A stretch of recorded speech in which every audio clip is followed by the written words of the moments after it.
The Chicago Bulls have officially now started their search for new GM as the list of interviews that the Bulls have scheduled was released by Shams yesterday.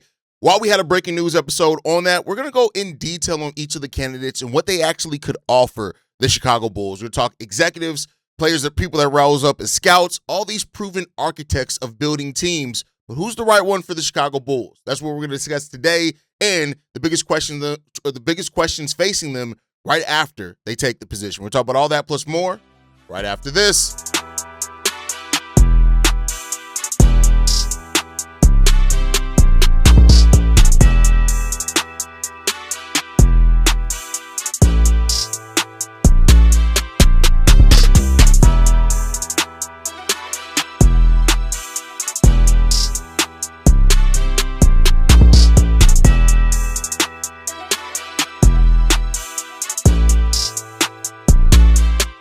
What's going on, Bulls fans? Welcome to another episode of Chicago Bulls Central, your number one spot for everything Chicago Bulls related. I'm the host there, Haize, but more importantly, you guys can follow the channel at Bulls Central Pod on every social media platform we happen to be on. With that said, let's go ahead and get into this content for today, y'all. And so we had the news yesterday that the Bulls candidate list, was released on the interviews that they have given permission. So they've already gotten permission. These interviews are already happening. Of course, you still leave up the door for some of these guys to turn down the interview because of other things. Maybe they get promoted within it. But the list that Shams reported on was Matt Lloyd from Minnesota, Detroit's Dennis Lindsey, Bryson Graham with Atlanta, Mike Ganzy with Cleveland, and San Antonio's Dave Telep. And then also the outside candidate of Austin Brown, the co-head of the CAA agency. So these are guys that, hey, the Bulls have received permission to interview for their open president of basketball ops position. So, we're going to see what that means for the Chicago Bulls. But what I want to talk about with each of these guys is what do they bring to the table? What is their history as an exec? Some of these guys are GMs in other positions or, other positions with other franchises. And so I want to give it in detail. Look, yesterday on the live stream, we just went over the names very, basically, but I want to get in depth like we do here at Chicago Bulls Central because not everybody's providing that level of depth, right? So, of course, the Chicago Bulls, after finishing 31-51, are going into trying to find a new exec, and they may have to try to find a new coach, right?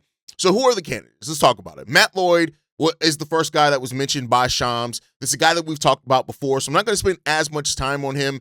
People know he came into the Bulls towards the end of the dynasty era as an unpaid intern, right?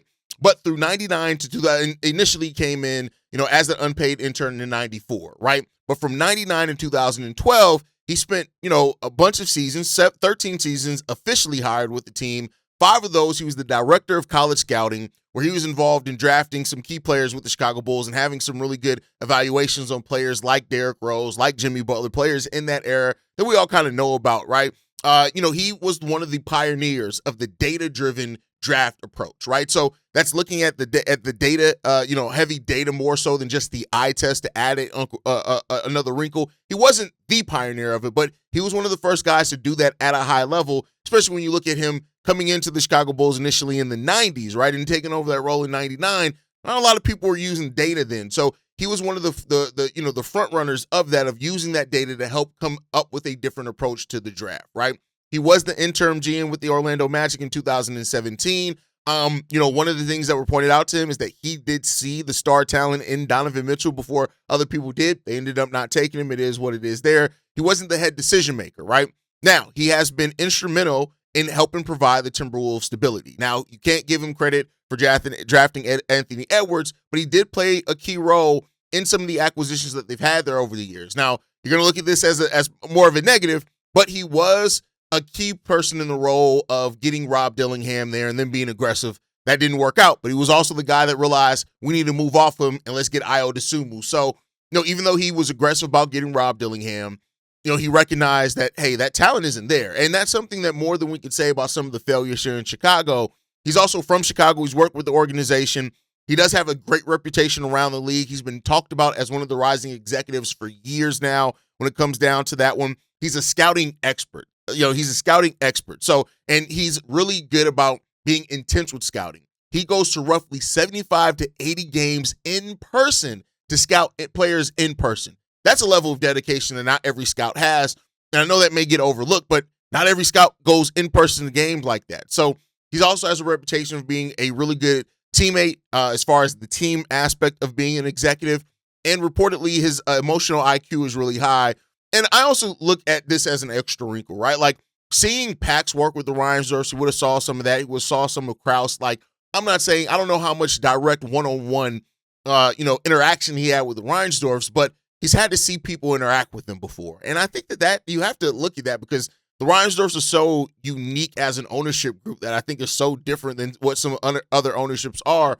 That fact that he's seen that and may have a relationship with them and know how to deal with them could give him a potential leg up as well. So Matt Lloyd, he's there, a guy that I think really has a solid reputation for scouting and being a contender builder. So take for that what you will from that. Next up, Detroit's Dennis Lindsey. Now, this is a guy that spent a lot of time with the Utah Jazz, right? He was with the Utah Jazz from 2012 to 2021 in various roles. General manager, executive vice president of basketball operations is a role that he had there. And he was part of building that team to be a Western Conference contender when it was. And he has that. He is a guy that has the moniker of being a rebuild architect, if that makes sense, right? He understands how to rebuild rosters. He rebuilt the Jazz to being a consistent top 4 seed in the West. Now, yes, they never were able to get over that hump and win a title, but you have to be able to get to that point first before you can even have that. He was runner-up for Executive of the Year in 2021. Teams that he's, the exec of have a almost 55% win percentage. Again, contender builder. Some of his best moves as a GM were acquiring Donovan Mitchell in 2017. He traded the 24th pick and Trey Lyles for the 13th pick to get Donovan Mitchell. He acquired Rudy Gobert in 2013 as a draft night trade for Eric Green, and he turned a late first-round pick into a multi-defensive player of the year. He hired Quinn Snyder, and because we could have to have a head coaching search, he hired Quinn Snyder, and and that helped establish that culture that Utah had when they were winning consistently, right? And then he also found depth pieces over that time. Joe Ingles, Bojan Bogdanovic, Jordan Clarkson, right? He got that. Now, some of his moves, like with everyone, didn't work out. Rodney Hood didn't work out for them. Raul Neto did not work out for them in 2014 and 2013. So I think that's the thing when it comes down to that. And so he moved over to an advisory role in 2021. Then he joined the Dallas Mavericks in 2023. So take that for what you will. But he's with Detroit now, and you see where they are. They are, their first playoff game didn't leave them feeling like a contender, right? But number one team in the East, they had to get built back up from being a 14-win team. And Dennis Lindsey is a guy that has that vision. He has that layer of eye on it. So I do like him potentially for the Chicago Bulls. Next up, Atlanta's Bryson Graham. Now, this is a guy that has the moniker of being an elite talent evaluator. That is his thing. He evaluates talent. When you look at what he did in bringing talent to the Pelicans, he's with Atlanta now. He's only been there a couple of years. But with the Pelicans, he got guys like Trey Murphy, Herb Jones, Dyson Daniels, right? He also brought Dyson Daniels to Atlanta. So, he's a guy that has, an eye out for talent, and he's a great talent evaluator. When you look at some of the players that, Pelicans got over the years, I know they haven't had the most success as a team, and that almost comes down to a lot of, Zion Williamson just never really, being able to stay on the court enough as a transcendent star to really give them much. But he got Herb Jones. He got Trey Murphy III. He found Jose Alvarado, which people may remember. Jose Alvarado had to work himself up from a two-way contract to become the player that he became. And Bryson Graham was one of the guys that helped identify that overall. Najee Marshall, Jordan Harkins, Eve Missy, right? So there's a lot of talent there, and that's why it's so mind-boggling for some that the Pelicans has not been able to be a consistent winning team. But I think that they've had two playoff runs where Bryson Graham was doing that 2022, 2023, something like that. They both times they didn't win a bunch of playoff games. One time they got swept. I think the other time they went 4-2 in a series. So you have that when it comes down to it. But you also look at he was the one that drafted Dyson Daniels. He was part of that staff who had a breakout season and became most improved player of the year with Atlanta after being traded away from New Orleans, right? So, he identified that talent and still has that now with him in Atlanta.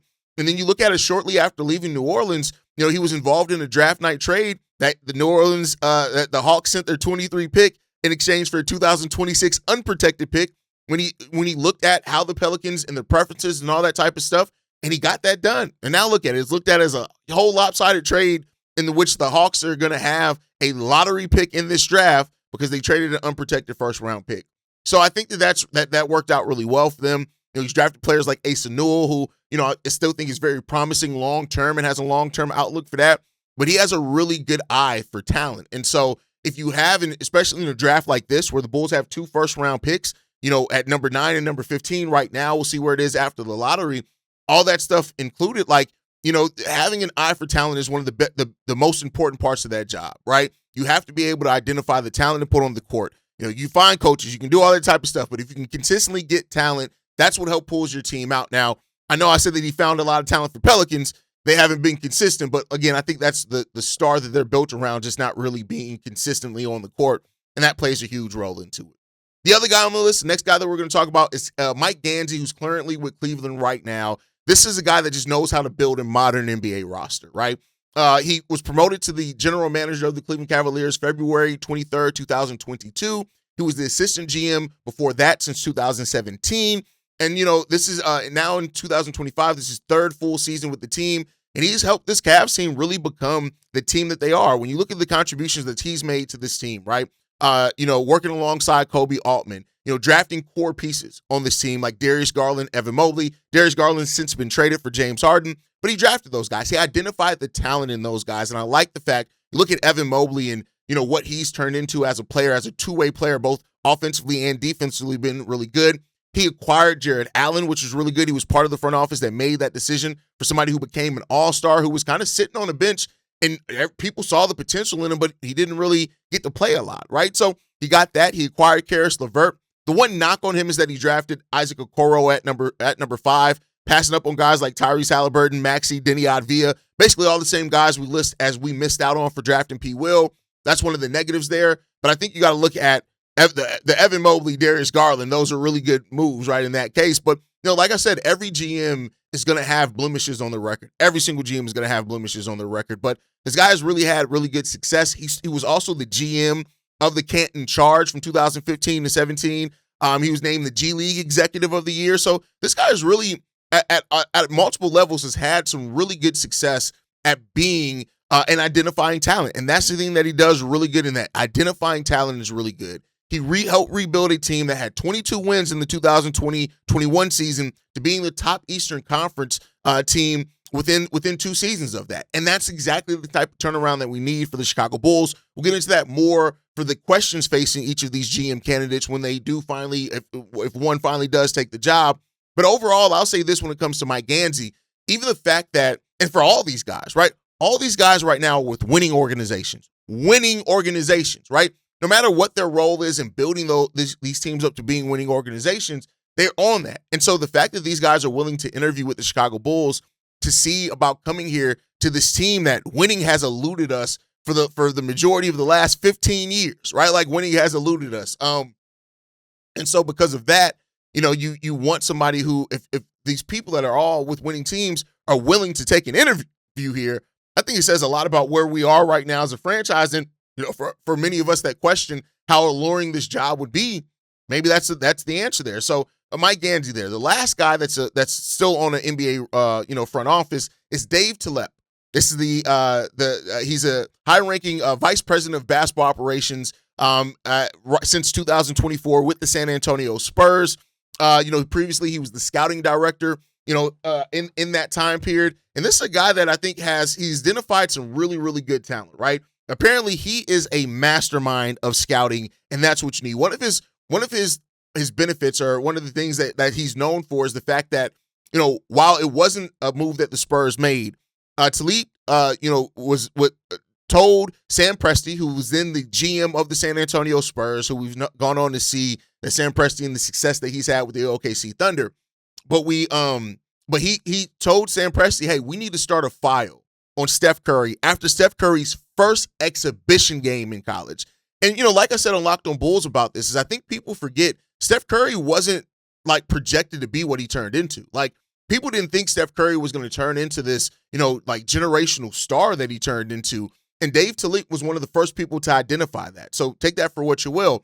But he's been integral in the scouting and drafting over the Spurs. He's given a lot of credit for them. Him and Brian Wright and R.C. Buford are the guys that really, really built that team after the Duncan era was over with. And so you look at the players that they've had to scout, like the San Antonio Spurs have a young roster full of a bunch of young, really solid players that fit really well together. And they were able to come together to be the second team in the Western Conference. They contended for that number one spot in the Western Conference. So you look at the players that they've built and drafted there, he's had a hand in at least the scouting of all those players. Now, was the ultimate decision on him to draft all those guys? No. And I'm not going to gas it to make it seem like it is. But for him to get the reputation that he has as a scouting guy, right? And to make those decisions on a roster that actually, for the most part, has worked out for that team, you got to look at it, right? So he would have been involved in scouting Stephen Castle. He would have been involved in scouting Carter Bryant. He would have been involved in scouting Victor Wembanyama and Harper and all those type of guys. So, the question now becomes about, could he replicate that success? Not everybody's able to replicate that success, right? We brought AK over from a winning organization that built well over time, and that success was never able to be replicated here.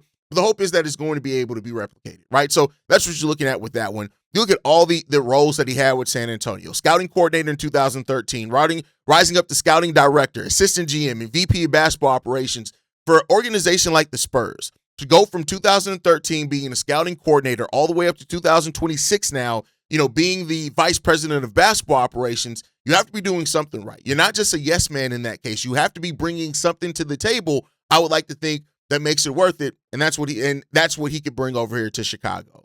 And then the only guy on the list, the second guy on the list, other than Matt Lloyd from the city of Chicago, is Austin Brown, right? He's the only guy on the list that is not currently an NBA exec. He is one of the co-heads of the agency CAA. He does have clients like Trae Young, Donovan Mitchell, Cooper Flagg, right? And so there have been people that have had successful transitions from being an agent to a front office exec. If you look at the guys that are on that list, Leon Rose, who's currently with the New York Knicks, started off as an agent as well, right? You have Rob Pelinka, and then you have Bob Myers, who was with the Warriors. He also started off as an agent, and those guys made that pivot from being an agent to leading a front office. So the question is that if we do go the Austin Brown route, somebody who, it'd be more about connections, right? Like, I still think that to be an agent, you have to have some level of scouting because you have to scout out which players you think are going to make it. That way you can get the most money and have the best roster of players as an agent, right? And also the business acumen part of it. That is something in his ability to talk. That's something that we did not have with AK. It's something that Michael Reinsdorf called out that we didn't have with AK. You can have that. He is a leader in a different field, so you bring some of that leadership over with, but also managing the relationships, right? Like, that's an important part of this job as well as being the president.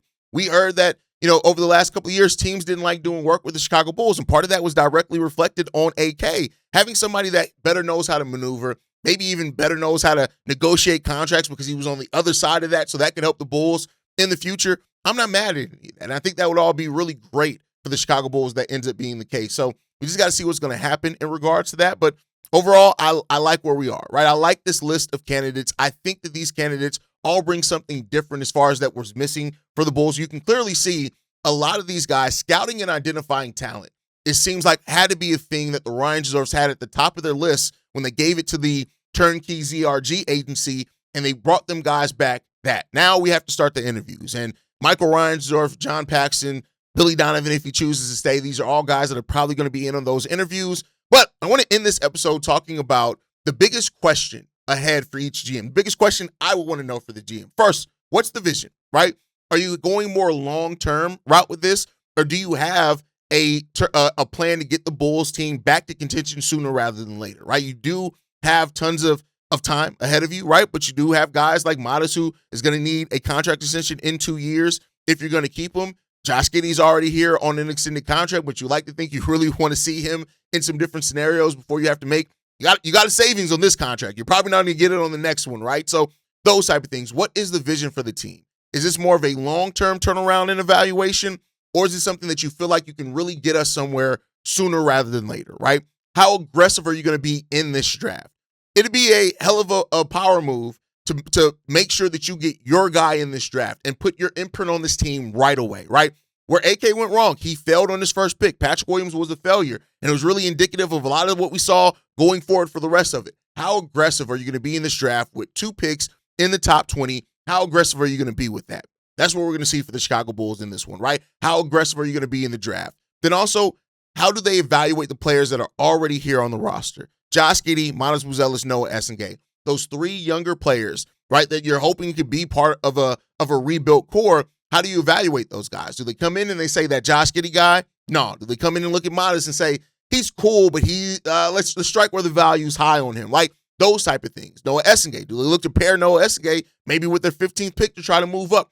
That could go with the drafting, but how do you evaluate what's already here? Veterans like Trey Jones, like Jalen Smith. Do you look at those guys and say those are core guys or solid guys, veteran guys that you want still here on your team? Or do you look at it and say, hey, there's other teams around here. We may be able to get some more draft capital. Let's get that, right? So what's going to be the process with those guys?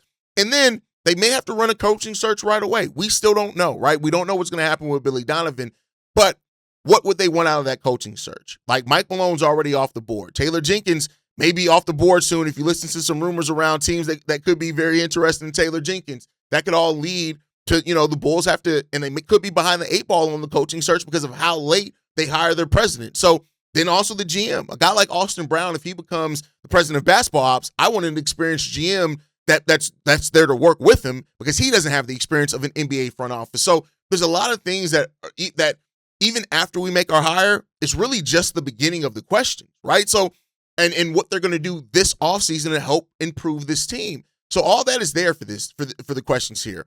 And we're going to see about that. And this is one of the most important and pivotal decisions that the Chicago Bulls have made in a while. Let's see if they make the right one. Let's hope that they do. And let's hope that we're not sitting here with some more hope yet again, and then it all comes crashing down because the people that we hire are bad at their jobs like AK and Eversley, right? So this is one of those moments, right? That this kind of decision could push a franchise forward or it can set a franchise back for years. So I got to ask you, who do you want running the Chicago Bulls front office? Drop your thoughts down in the comments. Make sure you guys like the video, subscribe to the channel as well. Hit that notification bell so you never miss an episode.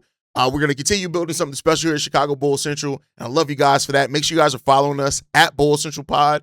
You send us any feedback, questions, comments, concerns, bullscentralpod@gmail.com. And lastly, if you want to leave a text message and our voicemail for the mailbag, the number to do so, 773-270-2799. We are the #1 spot for everything Chicago Bulls related, but that is thanks to you, lovely and beautiful people. And like I like to end every episode on, go Bulls. Love you guys. See you ready if you can, y'all. Peace. This has been a presentation of the Break Media.